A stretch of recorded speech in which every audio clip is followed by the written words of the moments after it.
Bom, vamos começar aqui com a análise do Lucas Gonçalves. Eu tenho muita coisa para falar aqui, mas eu tenho algumas opiniões aqui para ler suas, da galera, e eu tenho aqui algumas telas também para mostrar para vocês. O time eu vou falar de cada jogador, mas vamos começar com o Lucas Gonçalves explicando esse jogo ontem. 2-1 para o Grêmio, perdemos mais um. Aos 15 minutos tem o lance da expulsão e condiciona completamente, né, o decorrer da partida. Tu, quando vai para um jogo como esse, tu tem um plano de jogo e a gente acreditava muito que pudesse conquistar um bom resultado aqui. E quando tu fica com um jogador a menos a partir dos 15 do primeiro tempo, a estratégia tem que ser totalmente modificada, porque é muito difícil jogar tanto tempo com um jogador a menos. Inclusive, sobre esse lance da expulsão, eu acho importante a gente falar que eu não vou nem entrar no mérito se realmente teria que ser expulso o Natanael ou não, uma questão de interpretação, o VAR chamou. Mas alguns minutos antes, o Natanael teve um lance também, que sofreu um pisão, e nem o VAR acabou chamando. Que chamasse ele para realmente interpretar se era lance de expulsão. Até porque se daquele lance que o Natanael foi expulso, ele disse que teve força excessiva, e usaria o mesmo critério também do lance anterior para o Natanael. E um dos últimos lances do jogo também, uma disputa do Vitor Hugo, o zagueiro, que o jogador do Grêmio abre o cotovelo, o Vitor Hugo está tomando pontos ali no supercílio, um corte enorme, nem também o VAR chamou para expulsar. Então, assim, a minha crítica é que foram usados critérios diferentes, sem entrar no mérito da expulsão do Velocidade, hein, Natanael. Lucas? A partir daí, nós tivemos que, obviamente, fazer duas linhas de 4, deixar o Hulk na frente, mas se manter compacto, para tentar não deixar com que o Grêmio entrasse e criasse situações de gol. Acho que a gente defendeu até muito bem, acabou o primeiro tempo, né? A gente, sem fazer alterações, conseguimos organizar bem a equipe. E aí, no intervalo, claro, com mais tempo, podendo conversar com os jogadores, a gente fez a troca do Cissé, né? Deu um pouco mais de combatividade no meio-campo. E tentar explorar, claro, a velocidade de jogadores de lado, né? Que a gente saberia que uma chance nós teríamos para fazer o gol, né? Infelizmente, acabamos saindo com gol atrás. Quando tu coloca um bloco defensivo mais perto do teu gol, tu dá uma possibilidade para o adversário de finalização. Que essa finalização, se acontece, tem que ser muito mérito do adversário. A gente não pode dar, claro, situações de infiltração, de cruzamento, e eu acho que isso a gente defendeu bem. No segundo gol, a gente acabou dando essa possibilidade de finalização de longe, que é o que o adversário teria, já que ele não estaria conseguindo entrar, e o Marlon foi feliz com uma finalização muito boa. Mesmo assim, a gente tem que ressaltar a competitividade dos nossos jogadores. O tempo todo que eles jogaram com o jogador a menos, brigaram até o final, foram corajosos, não se acovardaram aqui dentro da arena do Grêmio, buscando o gol, mesmo quando toma o segundo gol, né, que já era difícil a gente empatar. A gente empata o jogo, imagina que possa levar o jogo adiante com um empate, e mesmo tomando o segundo gol, que poderia nos dar uma frustração do resultado, poxa, agora tomamos o segundo gol, já foi tão difícil de buscar um, a gente conseguiu ainda brigar, fomos ousados, no final arriscamos, e mesmo assim conseguimos ainda no final do jogo criar algumas possibilidades mesmo com um jogador a menos. Então acho importante a gente valorizar muito o que os jogadores fizeram hoje, mesmo sem ter conquistado o resultado, que era obviamente o que a gente queria, mas é importante deixar isso registrado. Eu sempre falo que cada jogo tem a sua história, e aí nós vamos usar o nosso elenco, a força do nosso elenco, de acordo com as características de cada jogador, para poder se adaptar a essas novas possibilidades quando eles entram no jogo, né? Por isso os jogadores, em alguns jogos a gente utiliza uns, outro jogo a gente utilizou outros, e é importante que nós estamos dando oportunidade para todos, né, se mostrarem dentro da característica daquilo que o jogo pede. Naquele jogo do América, se pedir alguma característica de jogador, não mexer na estrutura, né, já conversamos sobre isso. E esse jogo hoje, num outro contexto, pediam jogadores como o Minda, que entrou de velocidade, para a gente explorar o contra-ataque, a utilização do Renier, que foi o primeiro a entrar. A gente precisava ter um jogador mais móvel no lugar do Hulk, porque a gente estava muito distante do nosso gol. Então, um jogador que tem velocidade, que é o Renier, que consegue ficar com essa bola na hora que a gente recupera, e que consegue também conduzir em velocidade para que a gente consiga tirar o time de trás. Então não era ali o caso de usar um centroavante, né? Porque a gente estava muito distante da nossa área. No intervalo também a utilização do Cissé, que é um volante que tem um poder de marcação muito forte, né? A gente já sabia disso e hoje ele reforçou essa ideia. Consegue pressionar o tempo inteiro o jogador da bola, então a gente ganharia esse poder de marcação. Outro jogador, e o Cassierra, que acabou entrando no final, que era um risco que a gente teve que correr. Eu tirei um zagueiro para colocar ele, mas se a gente coloca muito tempo antes, e acabei colocando o Maicon de volante, se a gente coloca muito tempo antes, a gente correria um risco muito grande de sofrer o terceiro gol, e aí esse tempo todo que a gente teria pela frente já não seria inútil, porque nós não ia conseguir fazer 2 gols. Então a gente tentou arrastar o jogo progressivamente com a entrada de outros jogadores para que a gente pudesse fazer o gol, e aí, faltando alguns minutos, arriscamos o tudo ou nada. Se tomasse o terceiro, não teria mais tempo para buscar mesmo assim. Arriscamos, quase fizemos o segundo e ficamos nessa ideia. Pois é. O Lucas, ele fala muito bem, né? Ele tenta argumentar, explicar ali o que ele pensa, né? A forma como ele vê as coisas, mas a prática mesmo da atuação dele, na minha opinião, foi muito mal. Muito mal. Ele erra nas tomadas de decisões, ou talvez eu simplesmente pense completamente diferente dele na maioria das vezes, né? E dito isso, né, o Barba já chegou aí, inclusive, e tal. Daqui a pouco eu vou passar um trechinho aqui de uma pequena entrevista dele à Galo TV. Mas vamos lá para falar do nosso campinho aqui. Primeira coisa é o seguinte, gente. Aos 16, 17 minutos, o Natanael foi expulso. Isso aí, o que o Lucas falou faz total sentido. Ele mudou o curso da partida, né? Não que o Atlético estivesse jogando bem ali, mas eram 11 contra 11. Porém, minutos antes, o Nardoni... Deixa eu tirar o campinho, depois eu volto ao campinho. O Nardoni, jogador camisa 5 do Grêmio, que veio lá do Racing, muito bom jogador, inclusive, volante, né? Custou 8 milhões de dólares para o Grêmio. O Nardoni, ele fez uma falta no próprio Natanael, onde ele sola, ele entra por cima da bola e sola o tornozelo do Natanael. O Natanael fica se contorcendo de dor e o juiz dá amarelo. De campo ali, tudo bem dar amarelo. Mas por que o VAR não chamou? O VAR não tem 500 e tantas câmeras para ver a porra do lance direito? Para ver que o cara ele entrou por cima? Para ver que ele teve maldade? Porque quando você tem maldade, você olha o que você faz. Quem joga bola sabe. Se você simplesmente pisa olhando para frente, olhando para o lado ou para qualquer outro lugar, é uma coisa.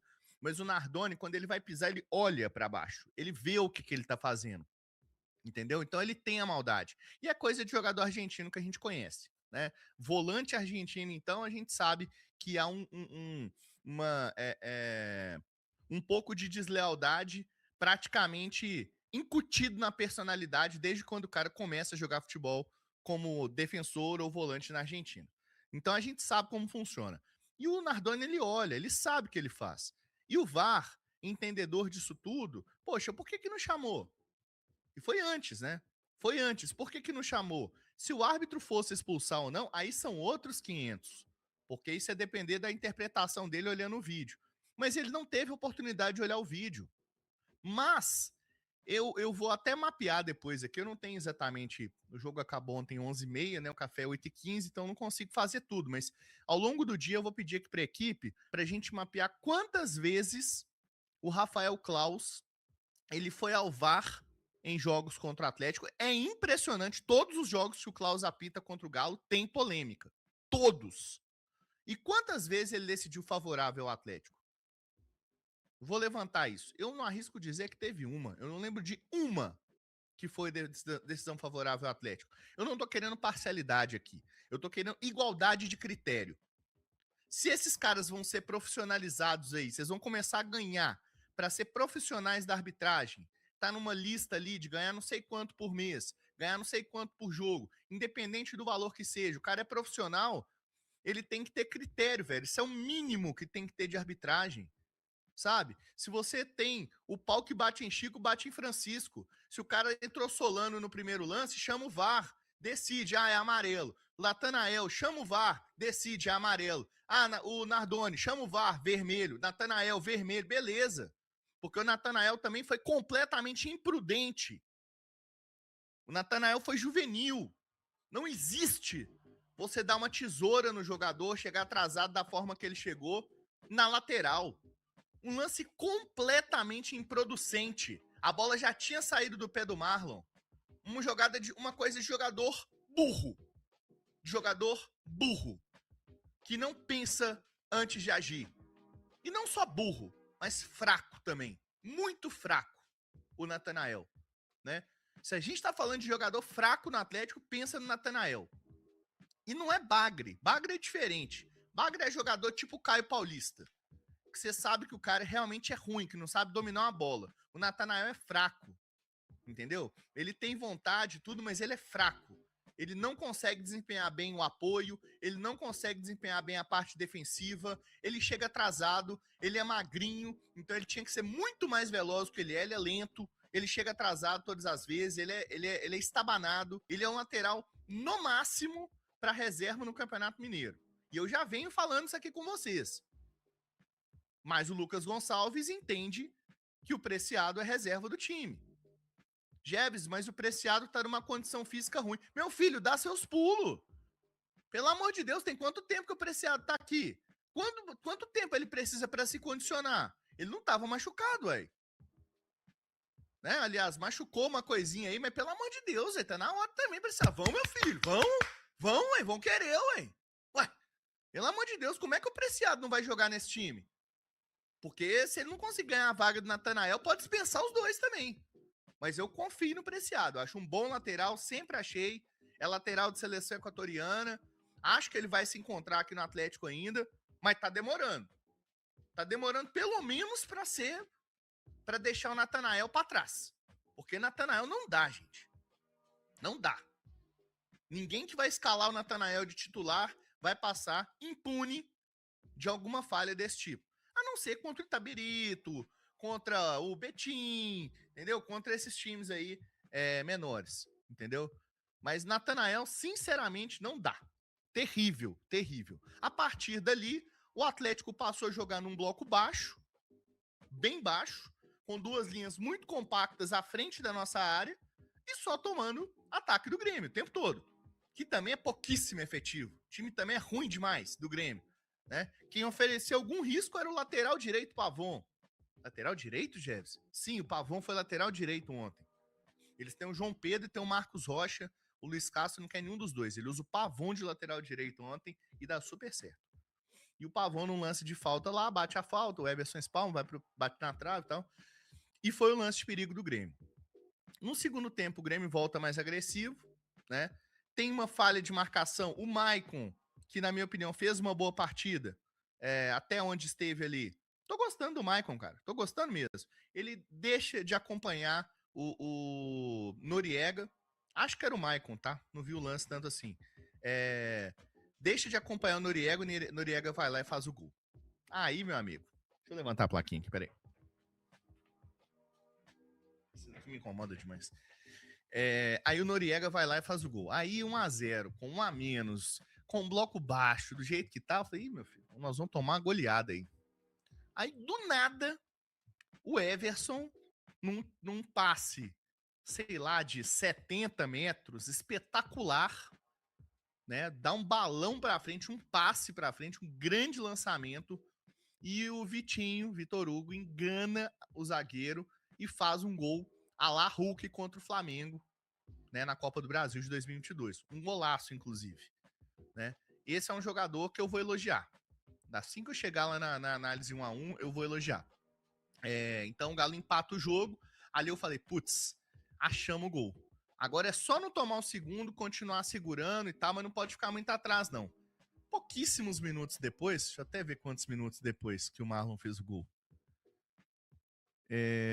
56, 10 minutos depois, o Marlon acha um chute também de uma distância assim que não acho que o Everson falhou deliberadamente, mas o goleiro não pode tomar um gol numa distância tanto aquela, entendeu? A distância ali que ele tomou o gol ali não dá, né? Aí chuta aquele chute assim que Nossa, é só contra o Galo que essa bola vai entrar. Marlon nunca vai fazer um gol assim na vida. E acaba fazendo, justamente no Everson, de longe, assim, um gol completamente improvável. E ali ele destroça, né?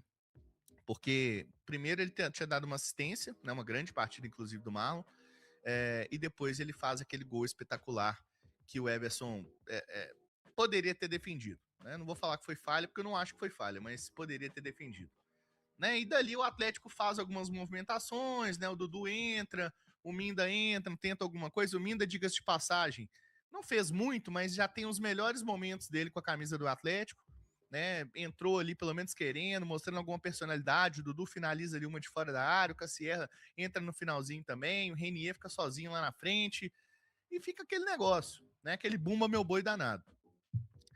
E o Galo perde mais um. E o Galo está com 2 pontos. E o Galo está em 16º no Campeonato Brasileiro. E o Galo pode entrar na zona de rebaixamento já nessa rodada. Hoje, 7 horas da noite, tem Santos e Vasco na Vila, Belmiro.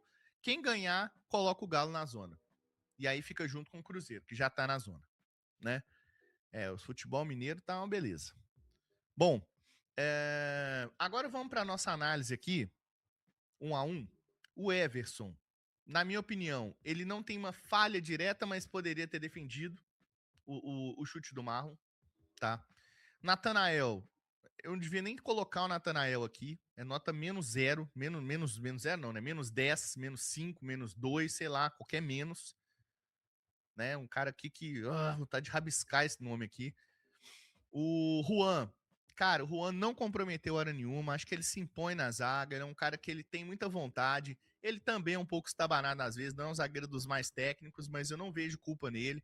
Vitor Hugo da mesma maneira também, não enxerguei que ele teve culpa. O Lodge não foi bem, o Lodge tomou um baile do enamorado meio quilo, que é o nome que estão chamando ele lá no sul, né? A gente tava até querendo aquele enamorado aqui, menino liso, driblador e tudo, mas diz que é meio quilo. Né, que é um jogador extremamente frágil fisicamente. E que eles estão fazendo até um trabalho especial com ele lá no Grêmio. Mas é driblador. E bailou em cima do Lodge. Deitou o cabelo. Então o Lodge também não gostei da partida dele. Né? O Maicon, até onde eu vi, ele protegeu ali a zaga. Talvez tenha falhado no gol do Noriega, mas eu preciso de verificar isso melhor. Né? Mas o Maicon é um cara que ele faz o possível ali para proteger, mas é complicado na situação. O Alan Franco, quando o Natanael é expulso, o Alan Franco vira lateral e vai bem. O Alan Franco ele teve várias ações defensivas, né? Ele travou muitas chegadas ali do Amuso, do próprio Marlon, né? Então o Alan Franco foi um jogador extremamente voluntarioso nessa partida, né? Eu que costumo ser crítico do Alan Franco, elogio a partida dele, principalmente na questão ali da força de vontade, né? Ele teve 3 desarmes, ele teve 4 cortes, ele teve 3 recuperações de bola, ele ganhou 4 duelos em de 5 disputados pelo chão, ele ganhou os 2 duelos que ele disputou pelo alto, então Alan Franco teve uma partida de destaque, na minha opinião, nesse mar de lástimas que foi esse time do Atlético. Né? Ele teve 9 contribuições defensivas, né? Então realmente o Alan Franco, acho que é um jogador aí que se destacou positivamente nesse time do Atlético. Tá? Eu tinha pegado um outro print. Agora que eu tô reparando, eu falei assim, cara, o Galo não teve esse tanto de jogador assim, não. Que tava verdinho, não. Tanto que o Natanael não tava com o negócio de expulso aqui e tal, até assustei. Mas agora tá certo, tá? Essas aí foram as entradas do Galo, né? Os jogadores que jogaram no Galo. E eu vou falar de cada um deles, né? Igual eu prometi para vocês. Deixa eu só colocar os das substituições aqui também. Esse aí que eu tinha pego, eu acho que era do jogo contra o América. Eu sempre faço esse printzinho aí. Bom, então o Alan Franco, partida elogiável. O Maicon, não acho que ele foi tão bem assim, mas também não achei que comprometeu. Eu preciso de checar direito essa situação aqui do Maicon, se foi ele que falhou no gol, tá? Confesso que eu não consegui ver adequadamente. O Coelho, muito improdutivo também, né? Tenta muita coisa e tal. Acho que só tentou, não fez praticamente nada, né? Aqui, ó, o Coelho só não foi pior que o Natanael. Acho que ele foi muito mal também. O André Silva tá falando aqui. O Scarpa, cara, deu dó do Scarpa. Nem vi ele fazer nada, absolutamente nada no jogo. Tanto que saiu no intervalo, que não tava fazendo nada. Vitinho, Vitor Hugo, 30. Que jogador, gente. Que jogador. Se tem um cara que eu elogiei em todas essas partidas do Atlético, seja em empate, seja em derrota, seja em vitória, é o Vitor Hugo, zagueiro. O Vitinho, meia. Né? O Vitor Hugo, meia. Porque é um jogador que realmente ele tem uma noção de condução de bola, de preenchimento de espaço. Depois que o Galo tomou o cartão vermelho, ele virou volante, foi muito bem, segurou ali, cobriu a área junto com o Maicon, já que o Alan Franco foi para o lado direito, né? Então, como o Lucas falou, eles fizeram uma linha de 4 jogadores atrás, onde o Franco foi recuado para a lateral direita, e na outra linha deixou só o Hulk isolado lá na frente, que nada fez também, bom a gente comentar, mas o Vitinho é um jogador que vem se destacando, tá? O Vitinho é um jogador aí que fez um golaço, inclusive, né? Um jogador que realmente justifica a sua titularidade, justifica um ótimo momento em meio ao péssimo momento que vive a equipe. Se tem um cara que tem destaque individual, é o Vitor Hugo Meia. Esse cara tem um destaque individual num time que tá todo ruim praticamente. Todo ruim praticamente. Talvez salve ele e o Everson. Talvez. E o Maicon. Talvez. Talvez. Né? Então, um time muito mal ontem. E indo para substituições aqui, preciso de falar sobre Mamadi Cissé. Cissé, força de vontade, irmão. Força de vontade. A vontade, a pegada que o Cissé tem no meio-campo, ninguém nesse time tem. Ninguém nesse time tem. O jogador é igual um carrapato, bicho. Ele entra, ele vai, ele consegue, ele vai, ele marca, ele tá lá no outro lado, ele tá aqui, ele tá lá na frente para finalizar, mas ele já tá aqui de novo atrás. Impressionante o vigor físico do Cissé, mesmo sendo um jogador muito franzino ainda, muito magro ainda, né? Mas um jogador que entrou com raça, tem bola o Cissé, tá? Pode preparar esse menino aí, viu? É Cissé e mais 10 aqui, como disse o Paulo Henrique, ó. Esse aí tem que ganhar a vaga, tá? Personalidade de jogador veterano do Cissé, tá? O Luiz Souza, Cissé, Vitor Hugo e mais 9. É isso aí, tá? O Cissé, ele precisa de ganhar mais minutos nesse time. Entrou muito bem. Também nesse mar de lástimas que foi o Atlético, o Cissé foi esse oásis no deserto, tá? Junto com o Vitinho, na minha opinião. O Dudu tentou alguma coisa ou outra, uma finalização, mas também muito distante, os jogadores do Galo do gol, né? Então o Grêmio conseguia neutralizar muito fácil as coisas. O Minda, como eu falei, tentou uma coisa ou outra também, mas já mostra que, né, assim, pelo menos vai ter algumas chances. O Cassier entrou muito no finalzinho, né? Então, não tudo ou nada, como disse o Lucas Gonçalves, tirou o zagueiro Vitor Hugo, colocou o Cassier, né? Então, assim, substituições aqui, destaque só para o Cissé. Mas um bom destaque. Ele entrou na vaga do Scarpa assim que começou o segundo tempo, e foi muito bem. Entendeu? Dentro das possibilidades, dentro do que dava para fazer, o Mamadi Cissé foi muito bem.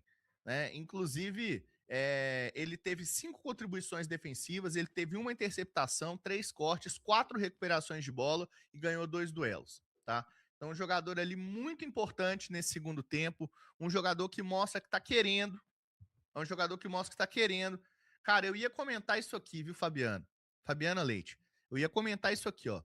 Ele tá em jejum de água e de alimentos até o pôr do sol, por causa do Ramadã, e mesmo assim a vontade que esse cara tá jogando é impressionante. Impressionante, tá? Isso é querer, cara. É isso que a gente fala. Vão querer? Vão querer? Mostra aí o CC, cara. É isso aí, velho. O cara sabe que é a vida dele, cara. O cara sabe que talvez ele pode, se não der certo no Atlético, ele vai voltar lá para o país dele, para Guiné, ou para outro país e tudo, e talvez não tenha oportunidade, entendeu? De ser jogador de futebol profissional. E o Galo tá dando oportunidade, tá dando as condições para o Cissé, e ele está conseguindo aproveitar, entendeu? Então, realmente, a vontade do Cissé, ela prepondera a tudo que os outros jogadores estão fazendo. Paulo Henrique perguntando aqui, ó. Jesus, você não acha que o Alan Franco rende mais na lateral? Sem dúvida. Ele é um lateral bom. Ele tem que virar lateral. Só que enquanto você não tem um cara para colocar no meio ali, agora você tem. Põe o Cissé do lado do Mike e bota o Alan Franco de lateral, acabou. Enquanto o Preciado não se condiciona, ô Preciado, vamos querer, meu filho! Vamos condicionar aí, meu filho! Enquanto o Preciado não se condiciona, bota o Alan Franco de lateral, resolve o problema. Tomara que o Barba Domingues perceba isso. Bota o Alan Franco de lateral, bota o Cissé do lado do Maicon, que o Cissé é carrapatinho, é volante, entendeu? E vamos nessa, entendeu? Ó, o Guilherme falou aqui, ó, cortes variados, passando só para lembrar que eu sempre disse que ele é jogador de Chelsea e Arsenal. Falou mesmo, né? E a Fabiana falando aqui, ó, Cissé, Vitinho e Everson são os únicos que dão sangue. E o Hulk, gente? O Hulk também jogar sozinho não tem jeito, né, Fabiana? Como é que o Hulk vai jogar sozinho também? Entendeu? Então é complicado, gente. É complicado, né? E agora o Galo tá nessa situação aí. Mais uma derrota, aspecto anímico lá embaixo, chegada do novo técnico. Acho que isso talvez seja um alento.